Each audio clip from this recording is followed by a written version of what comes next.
You're entering Corsi Nation. This is Jerome Corsi, and we have a return guest with us. I'm very pleased to have with us Cregg Lund again. Cregg is the author here of Silicon Satan. That's a book we published here at Post Hill Press. I'm a acquiring editor at Post Hill Press, and I consider this to be a very important book. It's a novel. And Cregg, thanks for joining us. How are you? I'm good. Thank you for having me back. Oh, yeah, we're going to do much more on this. Now, the whole point of Silicon Satan is to expose the satanic nature of what goes on in Silicon Valley. And the book is shocking. It has very explicit parts to it. But the whole point in publishing it was that we can handle the truth and we need to know the truth. In other words, what we're seeing here now, the country reacting to the woke, which I think was nothing but neo-Marxism and, a redo of cultural Maoism. It resulted in anarchy. The country's rejected all of this bizarre transgenderism, and the country is, I think, rejecting the woke agenda in its entirety. But the country's not yet awakened to what P. Diddy and all of this is about, with all the sex parties and what truly goes on among the elite in Hollywood, the elite in general. The Silicon Valley is a good demonstration of it. And Cregg, you were a firsthand witness in it. You were a programmer who was doing very well in Silicon Valley. You want to give us a couple of minutes about your background and what brought you to write this book? Yeah, I was an up-and-coming engineer in Silicon Valley back when Silicon Valley first started. I mean, it was a new industry. When I first started, it was pretty pure and innocent. Just a bunch of nerds hanging around and building things. And then the business people came in. It was about around the dot-com bubbles when things really started to change. And that's when I started getting invited to parties and seeing stuff that was going on. And at first I thought, well, this is just craziness. And then I realized, a lot of these bigwigs are doing it. A lot of the big guys are doing it. And then, before I knew it, I was kind of doing it. And I realized, okay, I got to get out of here, because if I stay on this path, I'm going to get very rich, but I'm going to get locked into something that I really don't want to be locked into. And it was difficult to get out. Actually, it was very difficult. I couldn't have got out by myself, but it took a lot of prayer and a lot of help from God to get me out of there. But here I am. And so I wrote the book. It was really hard to write it. Just two good things came out. One was it helped me to go back and relive and kind of refight these old battles and get them out of my system. And the other is that it's kind of the people who've read it, they're shocked at first, but then they have a lot of good questions about, okay, well what about this over here? It's like, yeah, that too. That's part of it. And so people are waking up. I noticed that the elite, they're responding to being exposed, but they're not really running for cover. And that's worrisome. Well, they will be running for cover, I think, after a while. But I think more is going to get exposed than Jeffrey Epstein. More is going to get exposed on P. Diddy. I think the whole corruption in this, the child sex trade, the pedophilia, we're just at the front edge of it being exposed. I mean, there's talking about the 500,000 children that Biden brought across the border and were really sex trafficked or were abandoned. So that's now beginning to be looked at. And I think we're going to find much more on that, even with the Catholic Church and, this Archbishop McCarrick. We have done many different podcasts on it. More will be coming out there too. But I want to first go to the website, a Corsi Nation website. And Chris, if you'll help us navigate through this. The Corsi Nation website now, if you scroll down, I'm featuring two authors, Mike McCormick, who has done this book he's done a lot of writing about Archbishop Vigano in Rome, and we're so very close to Archbishop Vigano. There's Mike McCormick, a younger picture of Mike McCormick. And Mike was he was a stenographer who was very close to Biden, an official stenographer in the White House. and he experienced a lot of the corruption of the Biden family in Ukraine and also with the Vatican, making deals that involved pedophilia and drug trafficking that the Vatican and the Biden administration were involved in. And it's also very shocking. And then scroll down a little further, and you'll see the sections devoted to Silicon Satan and to Cregg. Now, Cregg's actually writing a second novel, and it's being serialized on the website. So he's got here, Where's Wally? Part 2. And if you'll scroll down a little bit more, Chris, you can see here the animations, the drawings. Craig's ended up to being a very, very accomplished graphic artist. And so there's illustrations that go with this book that show you what the different scenes are. And if you go all the way down to the bottom, you want to see more about Cregg's writing, there is an archive. So you can click down at the very bottom, go down to the very bottom, Chris, and see if you can get into the archive section there. And by the way, Yes. I am working on the animations. I was working with a group from Poland, but they kind of bailed on me, so I gotta figure that out. But I will have animations out there soon that sort of play out some of these scenes. I'm looking forward to that. And this is how much he's written in the new book. And so you can read the new book right on here. Of course, as it gets finished and we put it into print, we'll probably start removing it from the website. But you're going to get an advanced look at it. And I think it's going to be a very, very interesting book. I've yet to get into it as deeply as I want to, but I want to go back to Silicon Satan and feature kind of how what's in this book. And it's a fascinating story. When you start reading it, I think at first, like Cregg said, you're going to find it shocking. Some of the parts of it are truly shocking. And yet it's hard to put down, because once your mind gets into what's going on and involves a lot of explicit sex, group sex, drugs, Satan worship, baby killing, and eating. I mean, it's tough to get your mind around what the satanic practices really are all about. But I want to feature a couple today. I want to feature one of the characters in it, who is called Brenda, and tell the story here, because the book involves a character who's really Cregg, named Raj, and a ranch in California, a horse ranch, when he's growing up, and his experiences. And one of the experiences is with this older woman whose name is Brenda.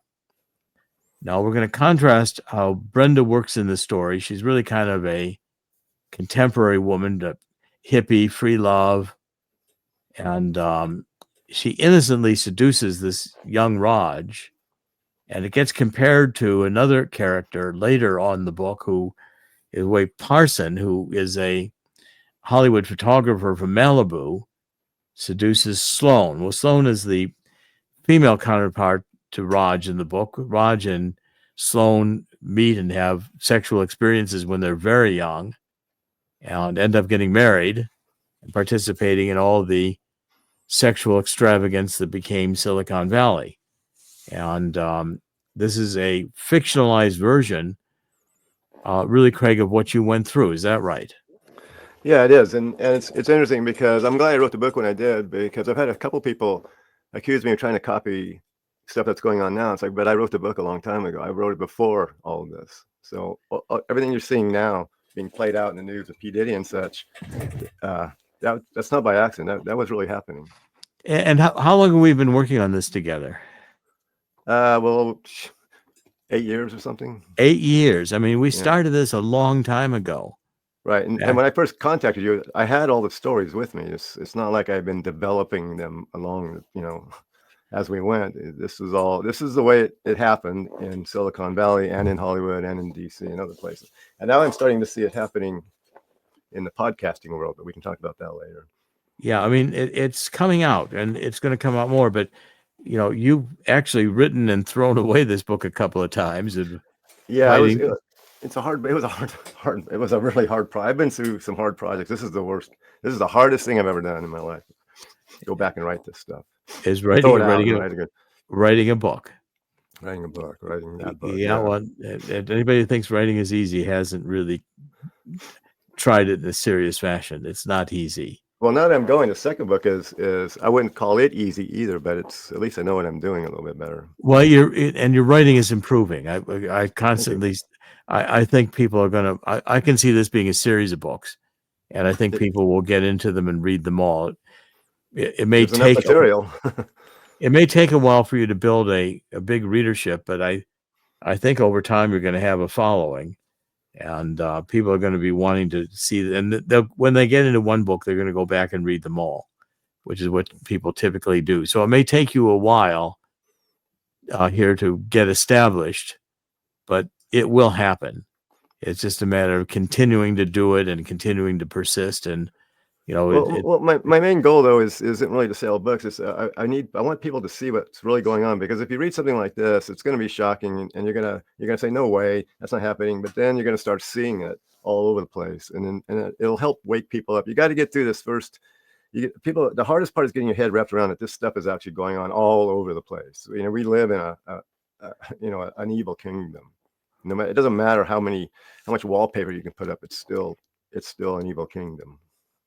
Okay, so when we start encountering Brenda, and tell me about Brenda, because she had, Brenda was a girlfriend, but describe her and how we say here that he sees her still in bed, and she's been steadily studying the tall and lanky hippie cowboy as he gracefully moves around the small, incommodious but comfortable Airstream travel trailer that's crammed full of his horse tack and leather products. So Louis is her boyfriend before Raj comes on. Is that right?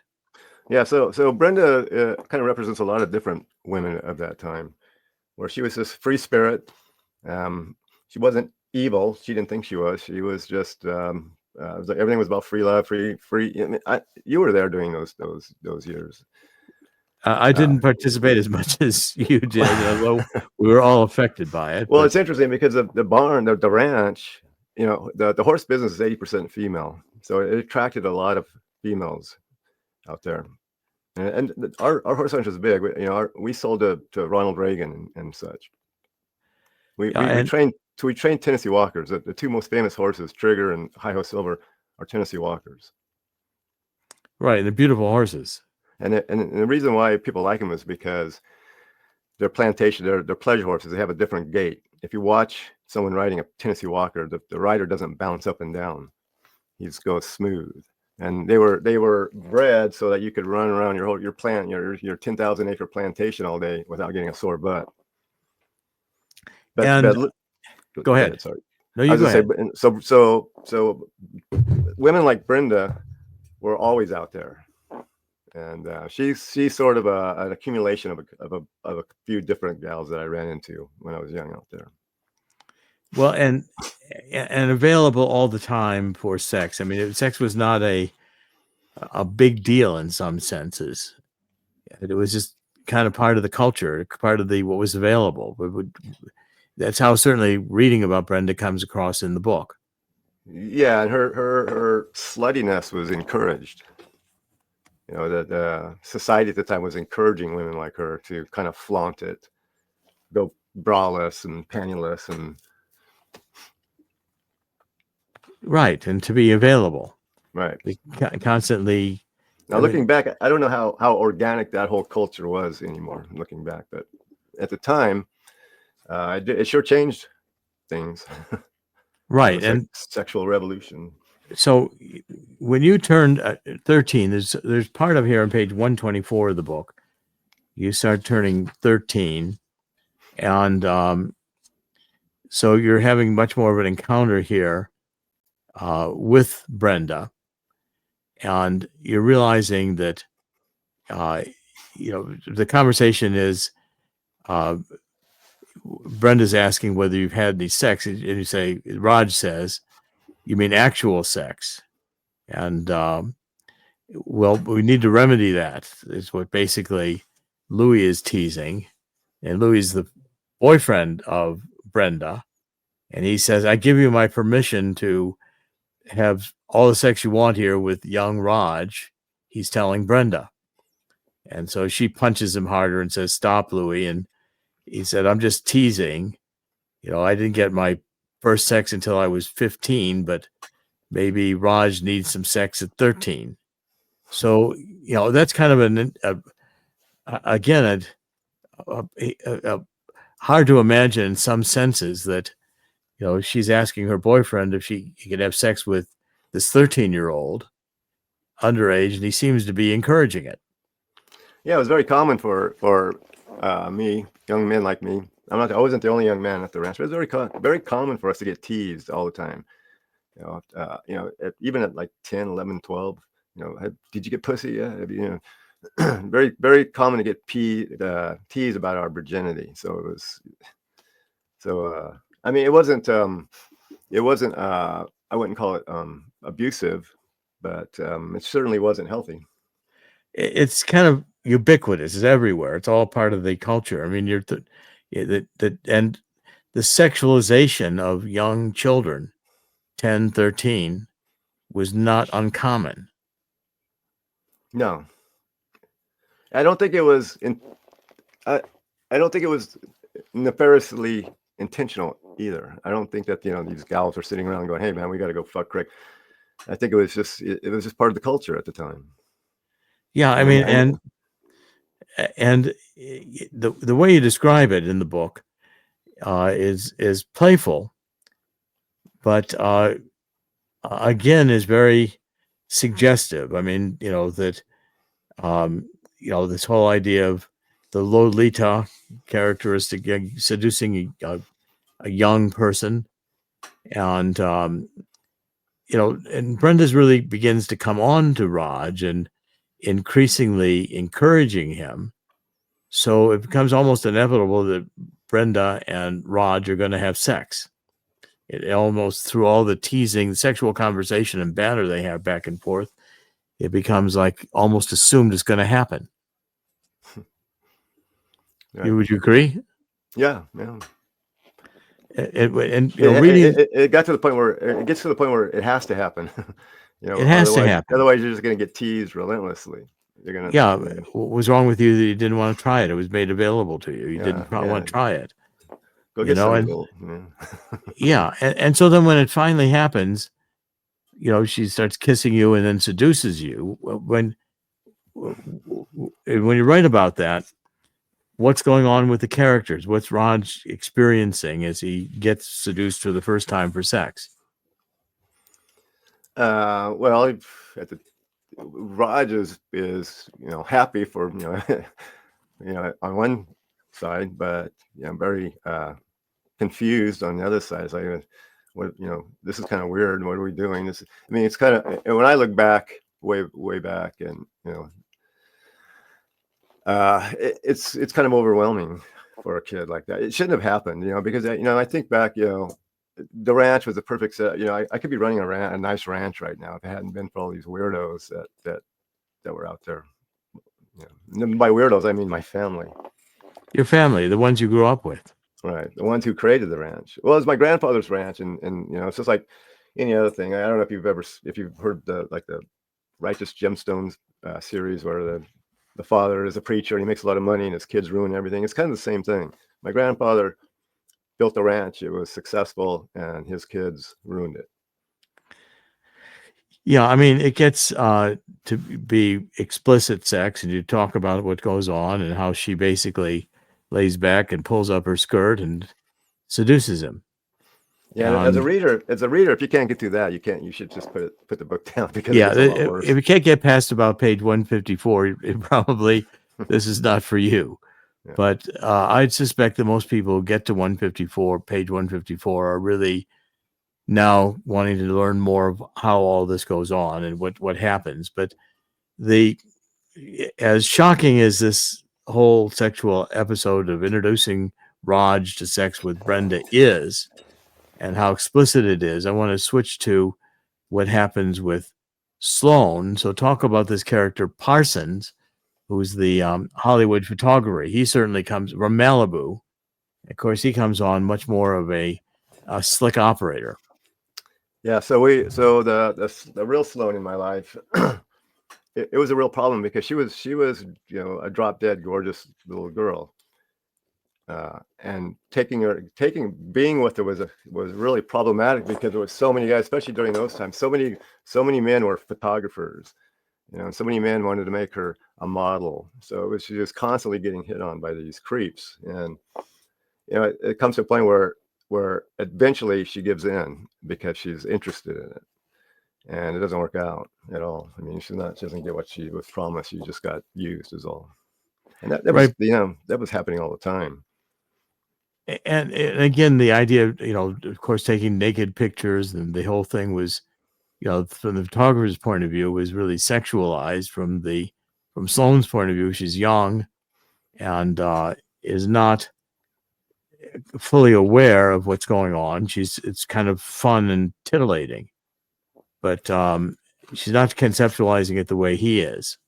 Plus, she's realizing for the first time her sexual power, because Yeah. even though this guy's ultimate goal is just to get just to have sex with her, she's in there too. She thinks she's manipulating him at the same time. So if you contrast to the Brenda Raj, it's two different scenarios completely. I mean, it's both about sex with underage kids, but on one hand, it sort of happens innocently, I guess. I don't think Brenda was really out to screw young boys. But with Parson, that's what he does. That's his game. Get as many as you can. Yeah, and the talk as he's grooming her, Mm-hmm. which is preparing her for sex. I mean, on page 141, you've got a conversation, and this Parsons is kind of saying, and Sloan is beginning to realize what he's talking about. He said, "You mean you would really want me to sit behind the mirror and watch me getting dressed?" And he says, "Most definitely." He says, "What? That's sick. What about in the bathroom? Would you watch me take a shower?" He says, "Especially in the shower. Full-length one-way mirrors right next to the shower." So, "Oh my God, that's so nasty," Sloan reacts. "You seriously want to watch me taking a shower?" He said, "I watched you swimming just now. What's the difference?" "Well, for one thing, I'm naked when I take a shower." He said, "You're practically naked now." So the conversation is really working her into normalizing the sexual nature of the relationship is just expected or just normal. It's what Right, and it's extremely manipulative. But you look today. This happens all the time now. I mean, be more detailed about that. And how do you mean? What are you thinking in terms of how it happens all the time now? well, back then, I remember, I had 3 sisters too that were attractive and alluring, and they were everybody was always getting hit on. We were all, as young kids, we were getting hit on, and it was kind of strange, but it wasn't happening to our friends. Our friends weren't getting hit on. Maybe some of them were, but we didn't really talk about it. Whereas today, it seems like all children are put into a position where they're getting hit on as sex objects. And that seems to be common. Children today they have to face this. What we were facing back then and was considered, wrong, is what kids go through all the time now, and we didn't do anything about it. Yeah, I mean, back then you had the Brady bunches being the Right. typical family, and even before then it was Leave It to Beaver. I mean, these were very innocent children, whereas today, with the wacky left, they're wanting to have transgender story hour taught by a transgender, and children's books on sex from like kindergarten to first grade on, and books on sex in the school libraries today, which are ample, would in prior eras would not have been permitted, but today are common and taught, and the teachers are. I mean, there's more discussion of sex going on in the classrooms today than I think ever before. I remember my sisters getting really mad because they came out with a dress code at the high school where girls could no longer show they were starting to show their midriffs, their belly buttons, and the school clamped down and said, "Nope, you can't do that anymore." I mean, compare that to today. I mean, they came home because we had dress codes. They came home upset because, so that's what makes me wonder how organic was this sexual revolution? Because look where it's got everybody today. It almost seems like it was contrived and done on purpose. Well, it was. I mean, this is the same period of time when writers like Herbert Marcuse, who was a communist of the Frankfurt School, was writing books called Eros and Civilization, which is read in the universities, saying that liberation comes from unbridled sex. That until we have an unlimited libido explored and performed in real life, we're not reaching our full potential. Right. Plus, the Luciferians, their whole thing is sex oriented. Aleister Crowley everything was sex. That's how you get the magic. This NS-31, these 6 gals, that sex ritual they just did in space. Everything's always about sex with them. So that's why I look back as an old man now, and when I say I don't think it was, what I'm really saying is I know it wasn't organic. I know that the sexual revolution was created. Was created to bring us to this point today. Yeah, I mean, I go on to all of this. So Parsons leads Sloan to the master bedroom, and the king size bed is covered in a lot of white billowy sheets and comforters. There's a camera set up on a tripod in the foot of the bed, and he says the bed and sheets represent the beach. So I thought, we just have you pose on the sheets like you're lying on your beach towel. So do you want me to lie in the bed? He said, yeah, I've photographed other girls this way before. It's a classy way to show how sexy you can get without being slutty.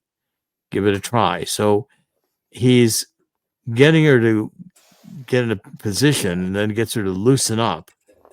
And he says, the camera's so in love with you and so am I. And he says, they suggest that she go topless. Okay, so it's a grooming step by step. If you accepted this, well, then why can't you accept this? Right. As one step more into the sexual experience of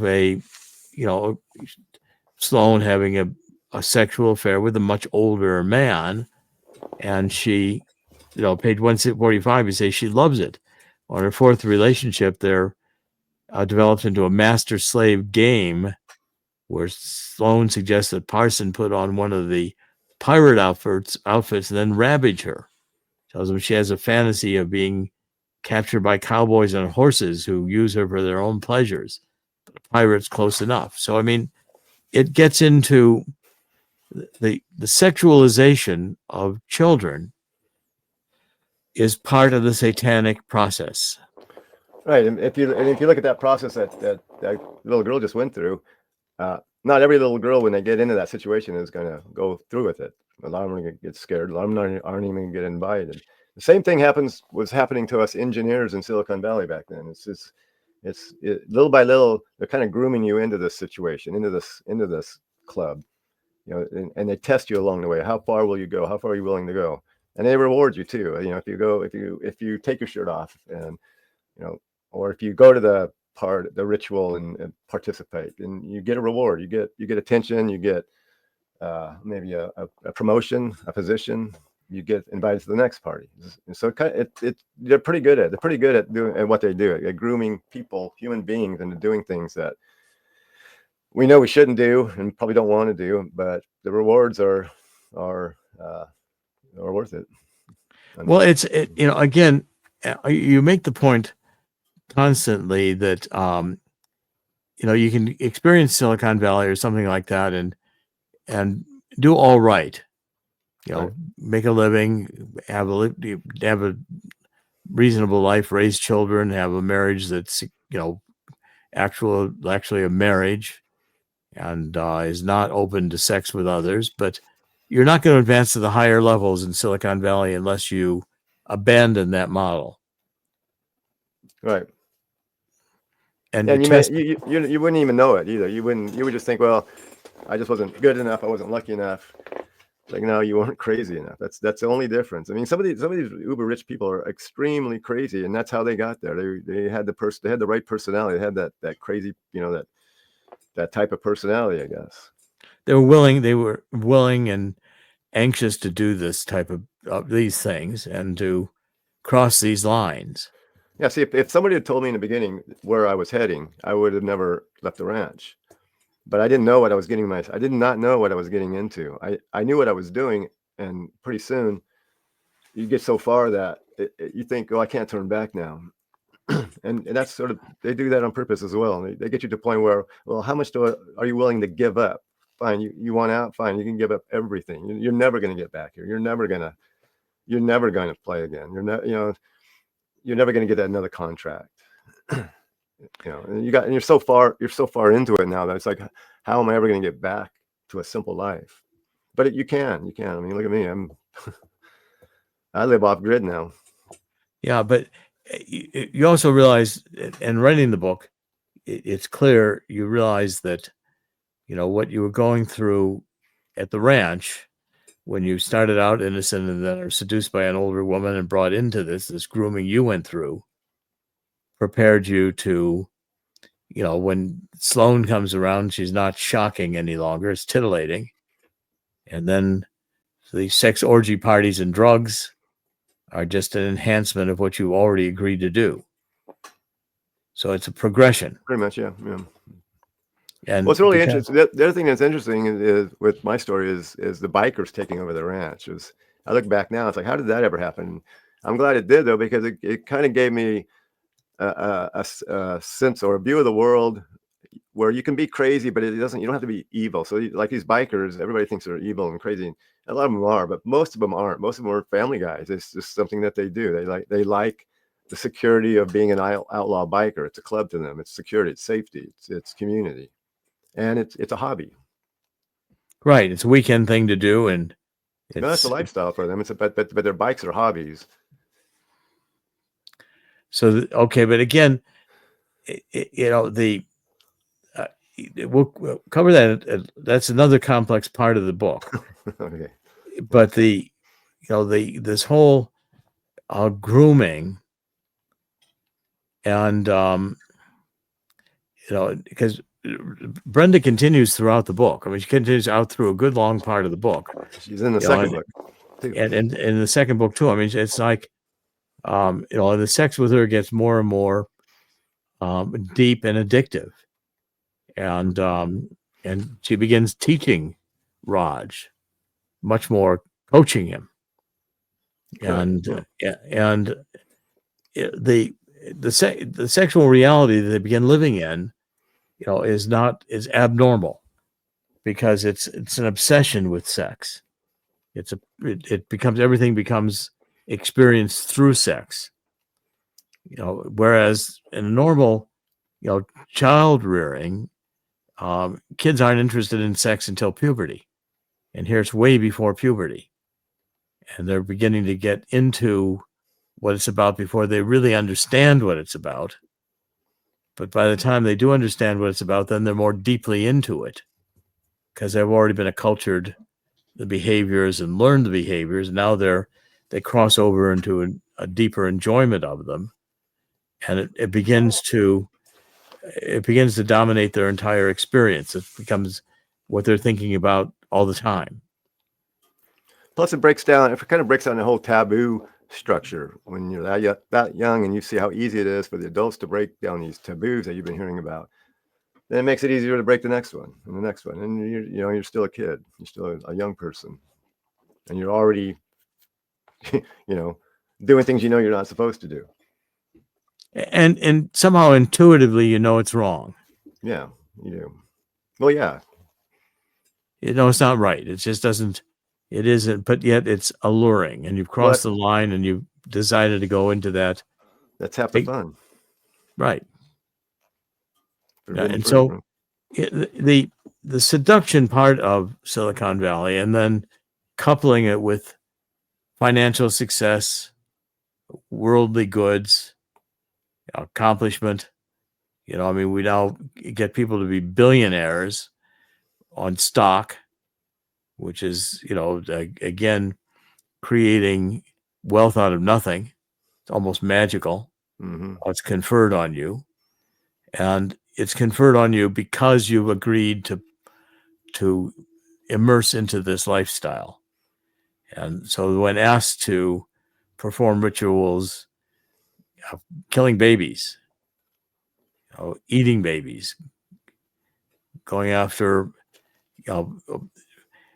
sex orgies in which someone is killed to heighten the sexual pleasure of the others watching, things that are just completely evil. And we're showing here a number of the pictures, the illustrations in the book, so you can really see how the satanic world emerges from a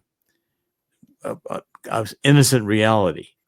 And before you know it, you're in the middle of the satanic ritual that you've step by step bought into, and it's become your reality. It's become now normal. And that's I think the shocking part of this is the progression of evil and how it becomes captivating once you're in it, such that escaping from it almost requires superhuman effort. Well, it happens to a lot of people in Hollywood and in Silicon Valley, where you're just overwhelmed with it.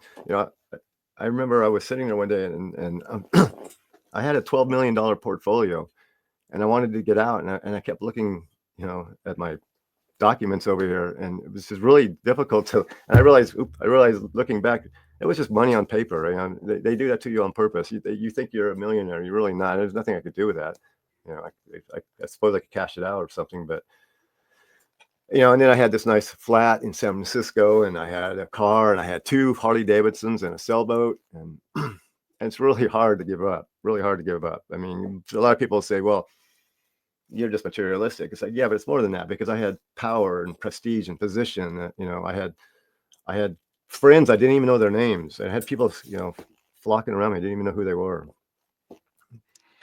Well, Silicon Satan is a book that I think is important to have been written and read, and it is not written for the purpose of titillation. It's not pornography, because it's the moral part of the writing is you just have to, unfortunately, really explain what it's about in detail. Otherwise, it wouldn't be understood. If you didn't go through the explicit description of what's going on, you wouldn't understand the experience. Yeah, I'm hoping it fast tracks a number of people into wokeness, or not wokeness, but into waking up, into not even just really waking up. I see a lot of people there. They know this goes on, but they're not really looking at it. You need to look at it. You need to look at it. You need to see what's really going on around you, because once you do, then you're no longer, you don't have that bubble around you anymore, and then you can start seeing it other places, and then maybe we can start doing something about it, because I really don't see a whole lot being done yet. Well, the awareness is yet happening. I mean, for instance, I think most people don't understand the pervasiveness of pedophilia, sex with underage children, and how it is part of in fact, central to this culture. Yeah. Mm-hmm. And central to the culture in a way that, for a child, first of all, they're separated from their parents, so that they're immediately taken away from all the love they had in their lives. They're abandoned, treated very roughly by their handlers, forced to have sex with older, aged people of the same or other sex. They don't understand. And it's often drunken and brutal. The kids are in despair. They want to go back and have a childhood. They've lost their childhood. To do that to a child is almost an unimaginable crime. Yeah, and I see them grooming society into accepting all this. It's all over the place. The Brenda version of that is being pushed out as though it's kind of healthy and it's natural and there's nothing wrong with it. But the Brenda version is not really what happens. Not even the Parson version mostly is what happens. But the version that comes on later in the book is what really happens. What you were just talking about. Yeah, well, we'll get there. And again, this is going to be a series of interviews. They're going to be, we're going to have these interviews. I want these interviews also archived on the website so people can watch them and see a series of interviews that we do, because over a period of time, we'll have covered much of the book and talked about much of the book. I mean, once they make pedophilia no longer illegal, then we're all screwed. Well, no pun intended. Then we're. I mean, and I see that happening now, that they're grooming everybody to accepting this, and pretty soon, pedophilia will be acceptable. I think it's acceptable in some certain countries now, right? Greece. Well, it is, but again, I think the reaction to it, in some ways, I think it was almost a gift to God that we had Biden steal the election in 2020, so we got to see how horrible these people were. Mm-hmm. And you have 500,000 children coming across the border that disappear, and either child slave labor or child sex trade. And Now, I know people don't want to believe it, but that's the adrenochrome industry. Most of those children end up in the adrenochrome industry. We'll talk about adrenochrome. Well, I remember they didn't call it adrenochrome back then. They called it chroming. And I think I got chromed once because somebody put 3 drops of something just straight out of the Hunter Thompson on my tongue, and I was having fun for 3 days. It was like having the best cocaine, the best everything all at once. It was the last time I ever took it. Where does it come from?